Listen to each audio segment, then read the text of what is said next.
Selamat datang di perkuliahan manajemen perkantoran. Hari ini kita sudah memasuki pertemuan ke-14.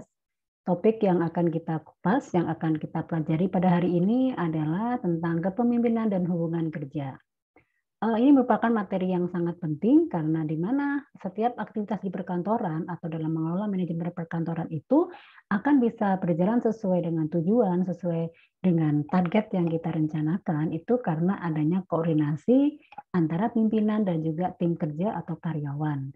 Dan ini perlu dibangun sebuah hubungan yang baik dan bagaimana menjadi seorang pemimpin yang baik dalam mendelegasikan, dalam mengkoordinasikan suatu pekerjaan sehingga aktivitas atau pekerjaan dalam manajemen perkantoran itu dapat berjalan sesuai dengan ketentuan yang sudah ditetapkan bersama-sama.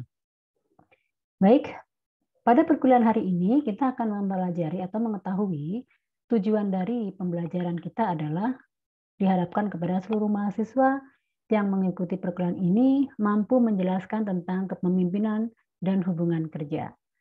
Nah, sasaran yang akan kita pelajari yaitu pertama tentang pengertian dari kepemimpinan, ciri-ciri dari kepemimpinan, tipe kepemimpinan, hubungan atasan dan bawahan, serta komunikasi pimpinan dan bawahan. Kita akan mencoba membahas atau membreakdown, mengupas satu persatu sasaran dari pembelajaran kita pada hari ini. Dari pengertian, apa sih yang dimaksud dengan kepemimpinan itu? Banyak teori, banyak konsep yang menjelaskan, tetapi dalam hal ini saya hanya akan menyampaikan intisari dari kepemimpinan.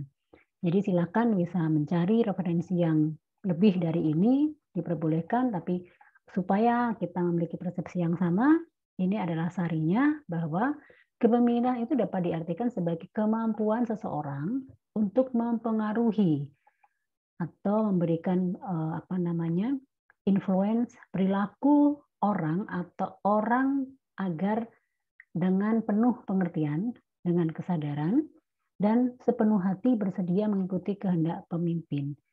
Keberhasilan seorang pemimpin tergantung dari kemampuannya untuk mempengaruhi. Jadi, seorang pemimpin itu harus mampu menginfluence, mempengaruhi, membuat orang lain itu mengikuti dengan keikhlasan apa yang dilakukan oleh orang yang mempengaruhi tersebut. Dengan kata lain, pemimpin itu. Nah, pemimpin itu bermacam-macam namanya ya, bisa manajer, bisa supervisor, bisa kepala koordinator, bisa director, dan sebagainya. Nah, sehingga kita akan tahu bahwa keberhasilan seorang pemimpin itu terletak atau tergantung pada bagaimana seorang pemimpin itu mempengaruhi atau menginfluence kepada orang lain untuk mengikuti atau menjalankan apa yang diinstruksikan atau yang disampaikan. Nah, kalau kita lihat dalam inti mempelajari sebuah manajemen, khususnya manajemen perkantoran, kepemimpinan itu ada memiliki 4 inti. Yang pertama, pemimpin itu adalah seorang yang menjalankan fungsi manajemen. Ingat, fungsi manajemen itu ada 4, POAC, di mana seorang pemimpin itu berkewajiban mempengaruhi bawahannya, ya, dan berkewajiban untuk mencapai tujuan dari organisasi. Nah, yang kedua, keberhasilan manajemen ditentukan oleh keberhasilan dalam mempengaruhi perilaku bawahan. Yang ketiga, setiap orang yang melaksanakan fungsi manajemen memiliki dan melaksanakan kepemimpinan dengan baik. Dan yang terakhir, setiap orang yang melaksanakan fungsi manajemen memiliki kemampuan dan melaksanakan. Jadi harus ada pelaksanaannya di situ. Nah, berikutnya dari segi proses debatable-nya bahwa seorang pemimpin itu harus mampu melingkupi atau harus paham dengan adanya 4 proses ini, di mana organisasi itu, secara besar itu organisasi itu dibutuhkan sebuah aktivitas administrasi dan juga manajemen, sehingga untuk mengelola atau menjalankan sebuah organisasi dengan detail administrasi dan manajemennya dibutuhkan sebuah atau seorang kemampuan dalam leadership atau kepemimpinan. Kalau kita lihat di sini, secara garis besar dapat disarikan bahwa inti organisasi adalah administrasi. Jadi dalam organisasi itu bisa berjalan karena ada aktivitas administrasi. Nah, inti administrasi administrasi itu bisa berjalan kalau menerapkan fungsi-fungsi manajemen PUAC. Ada pendelegasian, ada evaluasi, ada controlling, ada penugasan. Nah, itu dalam administrasi itu harus menerapkan manajemen. Nah, di dalam manajemen untuk menjalankan POAC tersebut tentu adalah adanya sebuah leadership atau seorang leadership. Ada kegiatan leadership atau kepemimpinan. Nah, jadi dalam menjalankan suatu organisasi perusahaan itu tentunya intinya adalah menerapkan manajemen, ya, menerapkan manajemen untuk menjalankan administrasi, di mana dalam menjalankan tersebut dibutuhkan kegiatan leadership atau kepemimpinan agar tujuan dari perusahaan bisa tercapai. Ciri kepemimpinan. Ini ada beberapa ciri, sama seperti yang sebelumnya. Ciri pemimpinan itu banyak sekali, tetapi kita akan merangkum dalam sebuah atau menurut Ortway-Tit bahwa kepemimpinan itu bisa disimpulkan atau disarikan menjadi 10. Apa sih ciri-ciri tersebut? Yang pertama tentunya adalah fisik, ya, fisik dan saraf itu diperhatikan. Terus seorang pemimpin itu harus memilih atau memahami tujuan dan arah organisasi. Artinya bahwa perusahaan ini, organisasi ini mau dibawa kemana ke depannya. Bagaimana tujuan jangka panjangnya itu harus tahu. Terus yang berikutnya, seorang pemimpin itu harus entusiasme. Jadi ada antusiasmenya yang tinggi, jadi memiliki semangat. Yang berikutnya tentu dibutuhkan keramahan dan kecintaan. Kenapa ini penting, keramahan dan kecintaan? Karena seorang pemimpin itu harus mampu mengayomi, harus menjadi teladan, harus menjadi simbol, menjadi contoh bagi bawahannya atau bagi karyawannya. Kenapa? Ingat, fungsi kepemimpinan itu adalah harus mampu menginfluence. Kalau tidak memiliki keramahan dan kecintaan, tentunya nanti akan susah diterima oleh karyawannya. Jadi supaya menjalin hubungan suasana kerja yang bagus, ya tentunya harus dibutuhkan keramahan, kecintaan. Jadi sehingga bisa merangkul semua anggota dari organisasi tersebut. Yang berikutnya, ciri kepemimpinan yang lain adalah memiliki integritas tinggi, tanggung jawab, dedikasi, loyalitas, memimpin dengan penuh dengan integritas itu artinya menjalankan dengan tuntas, ya, itu integritasnya tinggi. Jadi memiliki effort yang luar biasa, perjuangan yang luar biasa untuk sebuah organisasi. Terus yang berikutnya, ini kita melihat dari sisi knowledge, skill, tentunya seorang pemimpin harus tahu teknik bidang tugasnya. Apa sih tugasnya pemimpin? Apa saja yang harus dilakukan? Nah, selain itu, kepemimpinan itu atau pemimpin itu harus mampu dapat mengambil keputusan.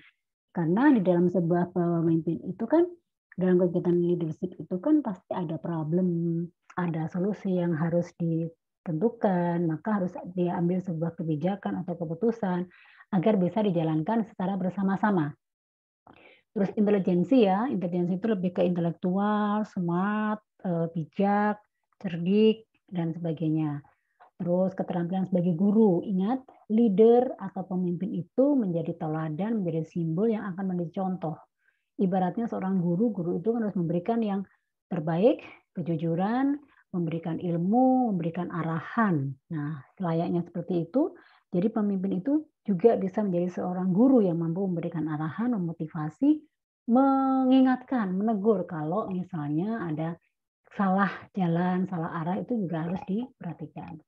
Nah, yang terakhir adalah keyakinan. Tentunya ya seorang pemimpin, ya kita tahu dalam kondisi hidup bersosialisasi atau hidup dengan banyak orang itu ada keyakinan.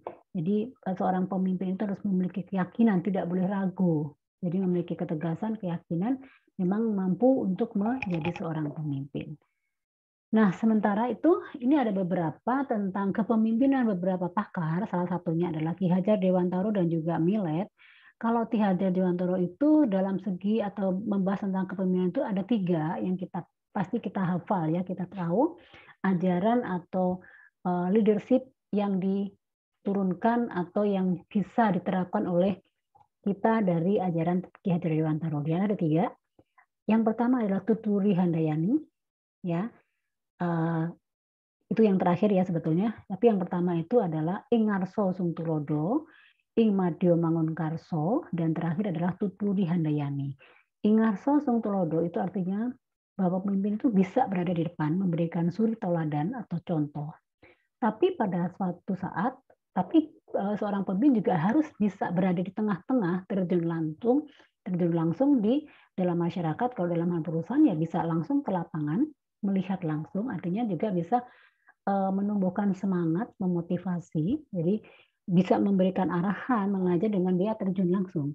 Yang terakhir, Tuturi Handayani itu artinya bahwa pemimpin itu tidak selamanya di depan, ya, tapi dia juga bisa belakang dengan apa? Memberikan memotivasi, mendorong bahwa orang-orang itu harus bisa maju dengan mensupport dari belakang. Artinya tuturian itu adalah dengan bahasa lain mensupport, ya, mensupport agar semua tim dan karyanya bisa juga berjalan dengan sesuai arahannya.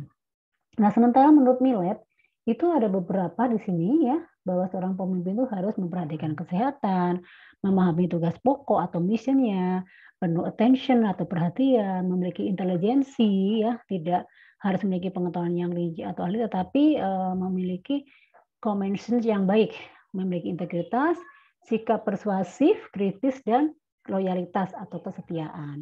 Nah, selain itu, kita juga melihat dari tingkatan kelompok pimpinan.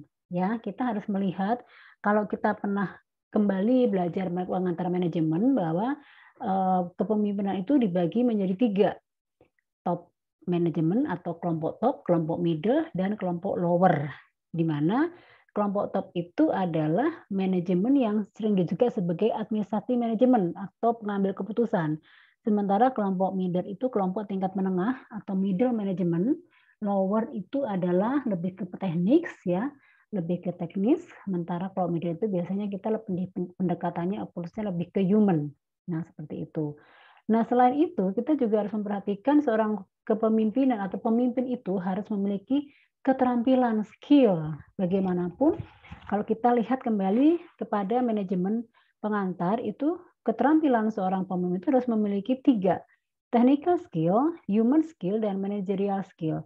Human ini artinya hubungannya dengan memotivasi, pendekatan, approach kepada karyawan. Technical ini ada lebih ke teknik dalam hal pekerjaan, mengarahkan, dan sebagainya.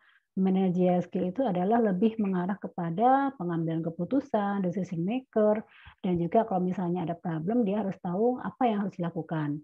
Nah, sementara itu, ini dari segi keterampilan. Kalau kita lihat dari pengetahuan pemimpin, itu kita harus tahu pemimpin itu juga tidak boleh blank, pemimpin harus tahu wawasan yang luas, pengalaman di lapangan, sejarah, masalah, hal-hal yang sedang viral, atau kebijakan-kebijakan yang saat ini sedang terjadi, terus bagaimana mengatur struktur organisasi. Nah, ini harus diperhatikan ya, karena ini menjadi hal yang terpenting.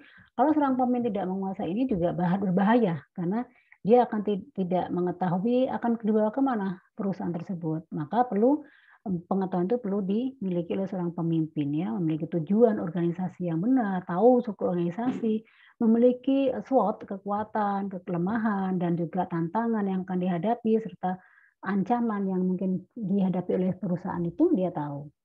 Nah, selanjutnya kita harus melihat tentang karakter seorang pemimpin itu harus memiliki nurani ya. Jadi seorang pemimpin itu tentunya memiliki nurani ya, karena pemimpin itu ada yang memang sejak kecil, sejak lahir itu sudah memiliki jiwa leader.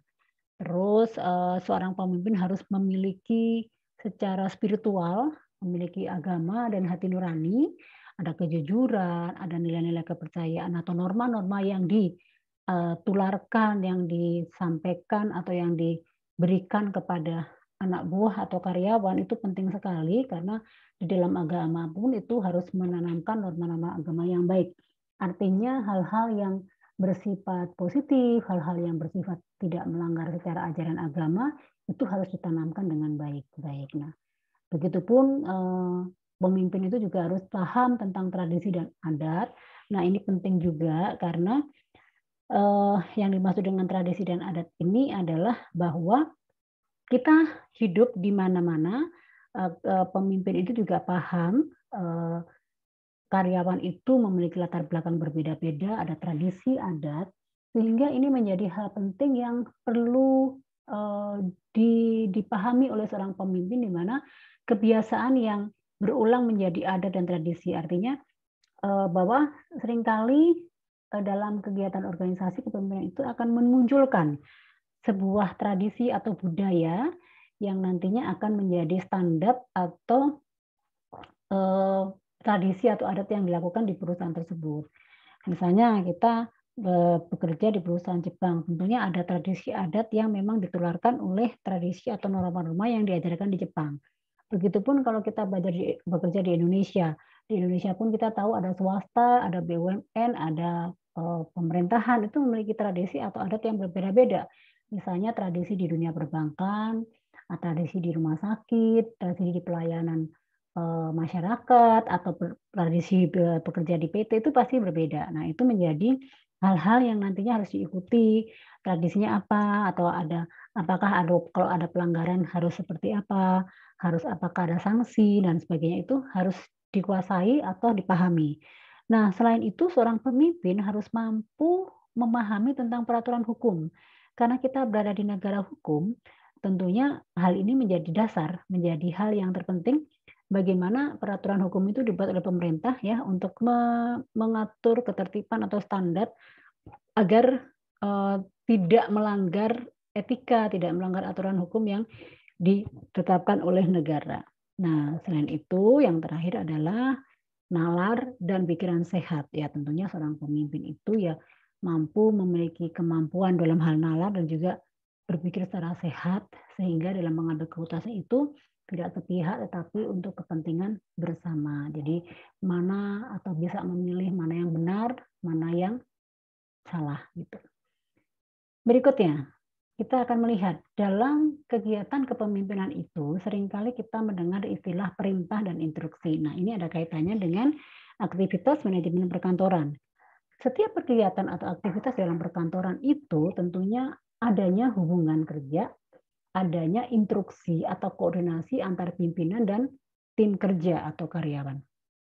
Nah, biasanya kita mendengar istilah perintah dan instruksi. Nah, tentunya setiap orang yang berada di organisasi dalam menjalankan tugasnya tentunya tidak asal, tidak suka-suka hatinya, tidak sesuka dengan kalian, tetapi sesuai dengan perintah dan sesuai dengan instruksi yang diberikan.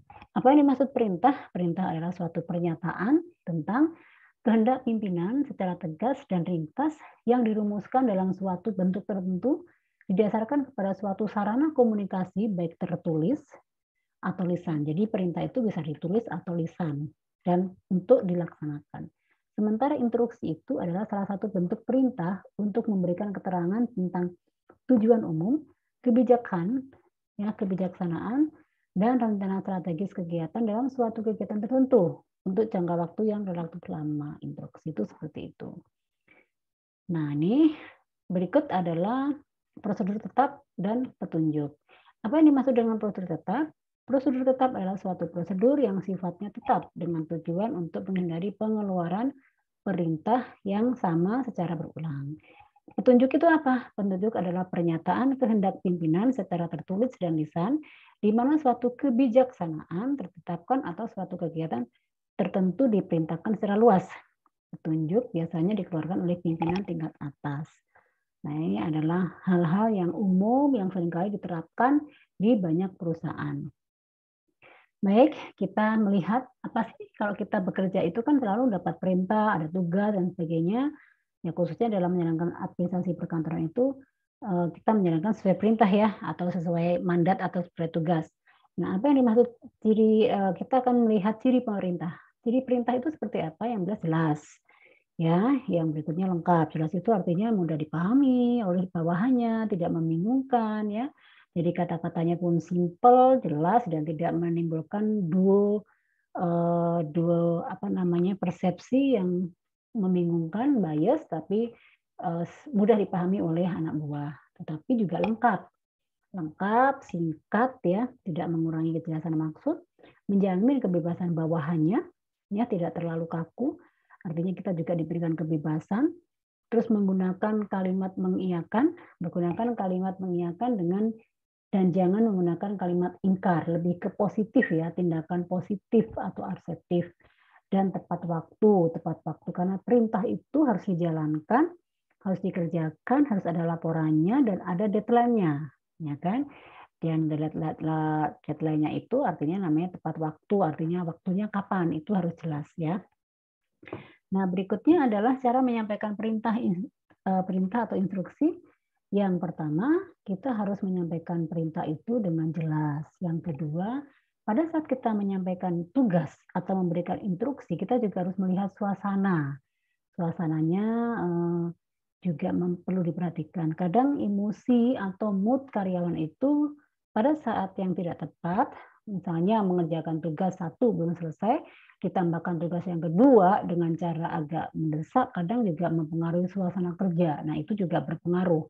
Makanya di sini seorang pemimpin itu atau leader itu harus melihat suasana psikologis dari karyawan atau tim supaya setiap perintah, setiap tugas yang diberikan itu dijalankan dengan baik. Karena ingat, tugas itu ada deadline-nya, harus diselesaikan, harus disampaikan dengan baik, ya kan? Nah, selain itu pada saat selesai menyampaikan perintah atau instruksi, karyawan atau bawahan itu harus diberi kesempatan bertanya. Jangan mendominasi, tapi kita juga memberikan kebebasan ya, seperti tadi ciri perintah itu harus ada kebebasan, artinya ada hak bertanya atau kalau tidak paham itu disilahkan bertanya. Nah, yang perlu diperhatikan lagi, bila perlu cek kembali kepada bawahan atau karyawan, apakah sudah memahami benar apa yang ditugaskan atau belum. Nah, itu kita juga boleh bertanya, karyawan atau staf juga boleh bertanya, karena itu ada supaya semuanya clear, supaya instruksi itu bisa dijalankan dengan sebaik-baiknya. Nah, ini kita mau lihat hubungan atasan dan bawahan, ya. Ini sebetulnya kalau kita melihat dari struktur organisasi yang pernah kita pelajari di beberapa pertemuan sebelumnya, itu jelas sekali hubungan kerja antara pimpinan dan atasan atau kalau kita lihat per unit kerjanya. Nah, jadinya atasan itu pimpinan pasti satu, tapi nanti membawahi beberapa rentang kendali ya, ada beberapa anggota tim yang juga memiliki tugas yang berbeda-beda. Nah, itu namanya rentang kendali. Cakupannya juga terbatas, misalnya bagian marketing ya skupnya orang-orang marketing, bagian keuangan ya pasti rentang kendalinya, instruksinya ditanggung jawabi oleh pimpinan di bagian keuangan. Tidak boleh seorang kepala manajer marketing terus juga memberikan tugas kepada bagian keuangan, tidak. Itu harus sesuai dengan unit kerjanya masing-masing. Karena instruksinya harus sesuai dengan rentang kendalinya. Nah, di dalam hubungan atasan dan bawahnya tentunya ada delegasi ya, yang kita sering kenal penugasan, wewenang, tanggung jawabnya apa, terus ada langkah berikutnya pembagian tugas, dan juga menyampaikan prosedur kerja, dan terpenting di sini adalah adanya komunikasi yang baik dan sehat antara atasan dan bawahan. Nah, biasanya untuk unit kerja ya dalam satu rentang kendali ini harusnya idealnya itu memiliki kualifikasi staf yang sepadan, yang sama, maksudnya seperti itu. Misal, bagian produksi itu biasanya tingkat pendidikannya itu apa? Bagian keuangan latar pendidikannya itu biasanya apa? Tentunya bidang akunting, pajak, akuntansi dan sebagainya. Kalau bagian humas, apa kualifikasi stafnya? Misalnya komunikasi atau PR dan sebagainya itu harus masuk di sana. Kalau misalnya bagian HRD, kualifikasinya seperti apa ya? Tentunya sesuai dengan bidangnya, karena supaya staf itu juga bisa bekerja sesuai dengan kompetensinya, sesuai dengan unit kerja yang dia tempati, seperti itu. Nah, ini hubungan atasan dan bawahan. Ya, tadi ini penjelasan dari yang gambar tadi ya, adanya satu atasan memberikan perintah harus segera memberikan kepada atasan langsung kepada anggota yang menerima tugas pada kesempatan pertama. Yang kedua, anggota yang menerima perintah harus segera melaporkan kepada atasan langsung. Artinya kalau kita lihat dari struktur organisasi jelas ya, atasan memberikan tugas kepada bawahan, bawahan melaporkan kepada atasan. Nah, berikutnya hubungan atasan dan bawahan. Kalau kita lihat gambar kedua, kotak kedua tadi adalah rentang kendali. Jadi di sini menentukan rentang sempitnya bidang tugas yang bersangkutan. Makanya tadi saya jelaskan rentang kendali itu misalnya unit marketing, unit keuangan, unit HRD, unit PR dan sebagainya itu memang menunjukkan luas sempitnya bidang tugas yang bersangkutan. Artinya kalau orang marketing ya pekerjaannya orang marketing, tidak ada berhubungan dengan keuangan. Begitupun misalnya bagian produksi, tidak ada berhubungan dengan marketing, tidak ada dengan keuangan, itu enggak, pasti semua lebih ke produksi. Nah, itu maksudnya.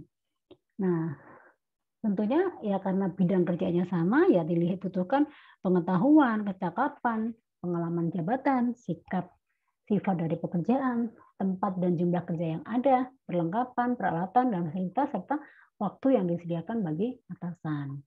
Nah, berikutnya ini hubungan atasan dan bawahan. Yang kotak berikutnya adalah pendelegasian wewenang dan tanggung jawab. Yaitu artinya apa sih? Wewenang adalah hak seseorang untuk menyuruh atau melarang orang lain dalam menggunakan alat atau sumber. Yang berikutnya, tanggung jawab adalah kewajiban untuk melakukan tugas serta menggunakan alat atau sumber yang telah dipercayakan kepada seseorang. Nah, ini ada pembagian tugas. Nah, pembagian tugas tadi kita juga harus memperhatikan kembali kepada rantai kepemimpinan dan rentang kendali setelah struktur organisasi yang ada. Nah, dalam setiap organisasi pada dasarnya ada 3 kelompok, pimpinan, pembantu pimpinan, dan pelaksana. Ini yang termasuk ke leader ya. Nah, berikutnya kita melihat prosedur kerja. Nah, ini di dalam setiap unit kerja atau setiap unit rentang kendali itu tentunya ada prosedur kerja. Prosedur itu meliputi apa saja? Ya, tentunya ada pengaturan, siapa melakukan apa, siapa bekerja sama dengan siapa, siapa memerintah, dan siapa pula yang bertanggung jawab. Sebetulnya ini mudah. Dalam suku organisasi, saya ulang kembali, misalnya bagian keuangan, tentunya seorang pimpinan akan menugaskan kepada stafnya. Dan tugas itu apa saja dan dia menunjuk atau sudah ada ini bagian audit, ini bagian keuangan, ini bagian pajak. Jadi siapa yang melakukan apa? Jadi kalau bagian pajak adalah memiliki latar belakang pajak. Kalau bagian akunting, laporan keuangan berarti akuntansi dan sebagainya. Kalau misalnya bagian humas tentunya ada skill apa, kemampuan dalam komunikasi dan juga PR, public relation. Nah, itu kita tahu siapa yang harus mengerjakan ini dan dengan siapa dia bekerja. Itu ya. Lanjut, kita masuk ke bagian komunikasi. Komunikasi antar pimpinan dan staff menjadi hal penting ya, karena disitulah akan terjadi interaksi, ada perintah yang ditulis, ada perintah yang disampaikan, ada action, yaitu dalam bentuk laporan, di mana laporan dilakukan atau dibuat oleh staf, ada hubungan surat menyurat, nota, telepon, sandi, rapat dan konferensi, dan juga ada aktivitas memberikan bimbingan atau nasihat, dalam hal ini yang lebih dikenal dengan motivasi. Nah, komunikasi itu manfaatnya atau ada itu dalam sebuah organisasi adalah untuk beberapa hal ini. Baik, yang berikutnya adalah kualifikasi staf. Sebetulnya ini ya kita tahu ya, tadi sudah disinggung bahwa untuk menjalankan suatu tugas itu tentunya dibutuhkan kompetensi. Kompetensi itu bisa dilihat dari kualifikasi atau kemampuan dari seorang staf. Kualifikasi itu meliputi apa saja? Kualifikasi itu bisa kita lihat, bisa kita cek dari pertama ijazah, pengalaman kerja, keterampilan yang dia miliki, sesuai tidak dengan unit kerja yang dia duduki atau yang dia tempatkan itu sudah sesuai apa tidak. Nah, ini yang disebut kualifikasi staf. Karena kalau tidak sesuai dengan kualifikasi, ya tentunya staf itu tidak akan mampu bekerja sesuai dengan permintaan atau perintah dari pimpinan. Nah, makanya harus bisa menempatkan siapa melakukan apa itu harus sesuai dengan kualifikasi tersebut.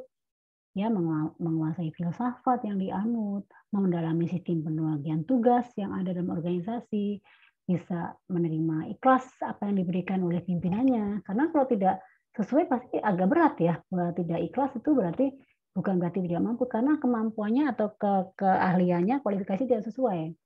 Terus memiliki sifat kerendahan hati, terus menyadari penggunaan wewenang, terus ada keinginan yang sungguh-sungguh untuk menghubungkan pelaksanaan kegiatan, serta memahami bahwa delinisasi itu adalah sesuatu yang penting.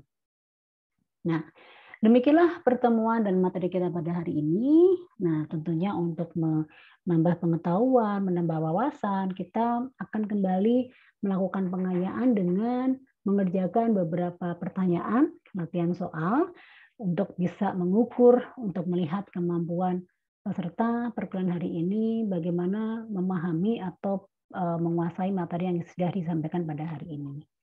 Jangan lupa untuk mengirimkan tugas sesuai due date dan atau deadline. Dan kita akan bertemu kembali di pertemuan selanjutnya dengan materi yang lebih menarik lagi dan tentunya ada kelanjutan dari materi hari ini. Terima kasih untuk semuanya. Sampai bertemu kembali di pertemuan yang berikutnya dan bye untuk semuanya. See you.